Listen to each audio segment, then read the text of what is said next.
Welcome back to another episode of The Road Chose Me. My name's Dan Grech, and today I'm going to run through 5 more of my favorite modifications that I made to this Jeep that I drove all the way around Africa. So a few months ago, I filmed the first 5 favorite modifications, and lately I've been running through in my mind what are the features of this vehicle that I really found essential or that really enabled me to enjoy my 3 years on the road and have a successful expedition around Africa instead of just tolerating it or instead of going from breakdown to breakdown or basically just having a nightmare of a time. Because those are the things that I want to design into my new vehicle. When I drove Alaska to Argentina, my vehicle was really stock. Obviously, I improved on that greatly when I designed and built this thing. And now I want to improve on this again as I design and build the vehicle that I'm taking on my next expedition. So I really want to think about what are the key features? What are the things that I must include in my next vehicle? So the original 5 are in the previous video. If you'd like to learn about 5 more, stick around. I'll get into all the details right now. The first modification to my Jeep that enabled such a successful trip actually isn't a modification at all. It's something that I didn't do. And that is, I didn't modify the driveline at all. It is completely stock. And I mean absolutely all of it. The engine, the clutch, the gearbox, the transfer case, the drive shafts, the axles, the axle ratios, the axle shafts, the bearings, the hubs, the brakes. Even my wheels and tires are very close to stock size. And I genuinely believe that by not modifying any of that at all, I vastly helped with reliability and durability. And to this day, the Jeep now has 190,000 miles on it. I've never had to touch or change or replace a single one of those things. They're still going without a problem. Whereas tons of people who've added superchargers or they've upgraded their axle shafts or they run monster tires, they have all kinds of reliability problems that I'm really happy I just didn't have to deal with. And something else I think a lot of people don't think about is it's really common to get like an engine reflash where, you know, they reflash the computer, you can add 30 horsepower and 30 foot-pounds of torque or whatever it is. I think it's really important to remember that's going to reduce your overall reliability. They tune them this way from the factory for a reason. And yes, it's quite conservative. It's probably good for emissions. It's probably good for fuel mileage. But conservative, when you're driving across the salt flats of Bolivia, when you're crossing Sudan, when you're even on the Alaska highway, conservative is a good thing. You want your engine to be running cool. You want everything to be running well within the safety margins. You don't want to push your compression ratio with a supercharger. You don't want to stress everything to the limit so that you can eke out those extra 30 horsepower. That's not the goal of a trip up to the Arctic Circle or down to the Pan American Highway. The goal is reliability and enjoyment. So for me, a stock driveline absolutely must on all of my expedition vehicles. The next one of my modifications that was absolutely essential to my enjoyment is having lock boxes in my vehicle. And so this Jeep, it actually has lock boxes all over the place. There's one under the front driver's seat that I used every single day on the trip to keep my often used items, my passport, my credit cards, you know, cash, things like that. There's one under the front passenger seat. The glove box is a steel lockbox. The center console is a steel lockbox. Even right next to me here, the stock Jeep cubby, I welded a steel plate over the top, and this has got a lock on it. And actually, only once did a border guard even find this particular lockbox. And this is actually where I stored all my spare cash. I had a few thousand US dollars in here for the entire Africa trip. Nobody ever found it. As well as all of those, there's even another lockbox that I've never shown on camera or talked about, where I keep other things like cameras and laptops. So there's lockboxes all over the place in this Jeep. And they really bring comfort and peace of mind to me, knowing that while I'm out there on the road, my stuff is safe. Even if someone broke the windows, they're gonna be able to grab whatever they can get their hands on. Yeah, my dirty laundry and some food, but they're not gonna get anything that's essential. None of my paperwork, my documentation, my credit cards, my money, the things that really matter to the success of the trip, they're safe and they can't be stolen easily. So that just brings me happiness and comfort. And again, as I set out on this next expedition, I've got more camera gear than ever before. I am bringing my laptop. I will have cash and credit cards. All of those things, I want to lock them away. So again, my vehicle that I'm designing now absolutely is going to have lock boxes, and I'll actually be designing and building a couple of my own, which I'll film and document as I build that new vehicle. The next modification that I really like on this Jeep is the steel front bumper that I have. And there's quite a few reasons why it's been fantastic and why I'll definitely do something similar again. And there's no doubt about it, it is heavy and you are using up valuable payload to have a steel front bumper. And while I think that's a negative, I think the positives outweigh the negatives. And the first one is purely from a safety perspective. You know, the chances of a crash when you're out there around the world, they're not zero. And for me, being behind a nice big steel bumper, that's gonna make me a lot safer. Next one is vehicle protection.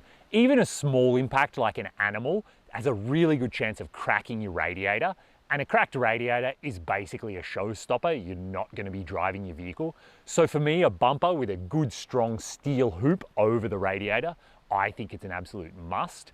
And actually, I put this to the test. My Alaska to Argentina Jeep, I hit a sheep when I was in remote Argentina. I hit it hard, and I have no doubt it would have destroyed a plastic bumper. Same story, I hit a deer with this thing last summer here in Canada. It barely left a mark on this bumper, but a friend was telling me with his stock bumper, it just decimated it, cracked the radiator, pushed everything forward, and cost him a few $1,000s to repair. So for me, the crash safety, not only for myself, but also the vehicle, is really a must-have. And then the final feature that I think is really great in a bumper like this is that it hides the way the winch is mounted.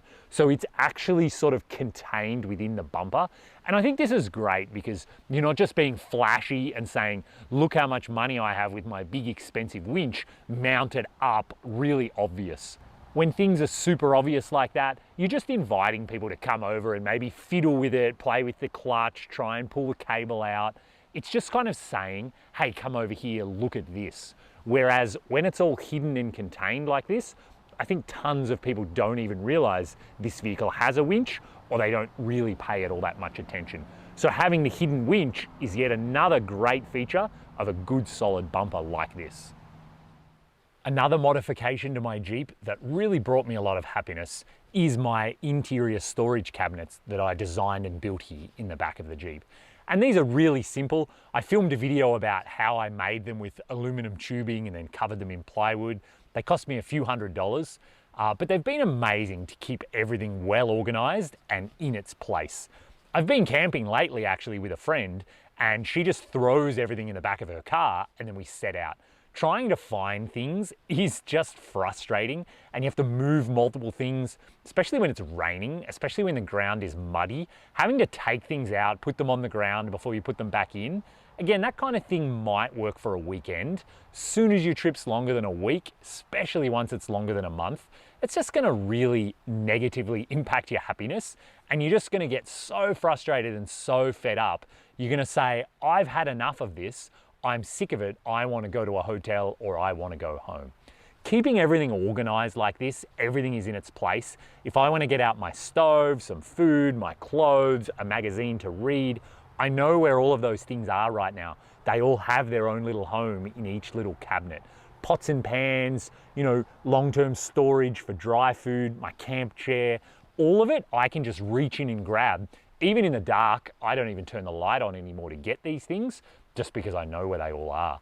So for me, organized storage inside the vehicle, it's so critical to a long-term trip so you can keep happy and so you know where everything is. I will definitely be building something similar to this in the next vehicle. And then the final modification that I love about this Jeep, that I've gone back and forward on a few times, is having an awning like this. And so I think if your vehicle has a ton of interior living space, maybe you don't need the exterior living space. But I personally love camping. I love being outdoors. I really want to cook my food outside, read a book, just enjoy myself while I'm outside.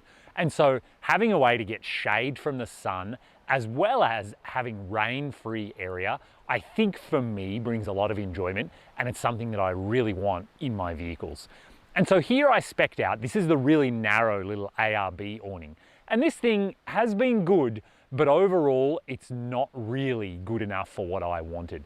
It's so narrow that when the rain comes in sideways, you don't get much rain-free area, and you kind of end up just huddling and then kind of wind up climbing inside the Jeep. So for the next vehicle, I am looking at a much bigger awning, and I might even bring a wall or two for that awning so that if the rain's coming in sideways, I can put up a wall and that'll really protect me from that rain. But overall, I think having an awning, it just gives you so much more outdoor space, especially if you're gonna stay somewhere for a few days. You can have your picnic table outside, you have your camping chairs, and really enjoy yourself, enjoy the view, the reason you came wherever you are. That's what the awning gives you. I hope that information's been helpful, and I hope it gets you thinking about what kinds of modifications do you want to make to your overland vehicle to enable your trip wherever you want to go in the world. And you might notice none of this is about how big are my tires or the diff locks or how much power does my engine have. Those aren't really considerations when you're going on a long-term expedition. They're just not the priorities, and I don't think you'll ever find anyone that drove around the world who talk repeatedly about those things and about how important they were to the success of their expedition. So if it's been helpful, do hit the thumbs up button, subscribe to my channel. New videos like this come out every Monday and Thursday. And let me know down in the comments, what kinds of topics do you want me to cover? Are there things that you would like to know about setting out on your own expedition? Don't be afraid, leave a comment and I'll film a video about it to teach you what you need to know to get out on the road. If you'd like to learn about my upcoming expedition, the vehicle I'm designing and building, which will be an improvement on this in many ways, all that information is over on Patreon right now, and these are the people who are supporting me and who are getting access to all that behind the scenes information. They're getting all the details about the vehicle I'm building, where I'm headed, and they're gonna get all that kind of behind the scenes info during the trip as well, which I'm setting out for in exactly 4 weeks. I can't believe it, time is flying, and I am super excited. So once again, thanks very much for watching. Stay safe out there, and maybe I'll bump into you on the road.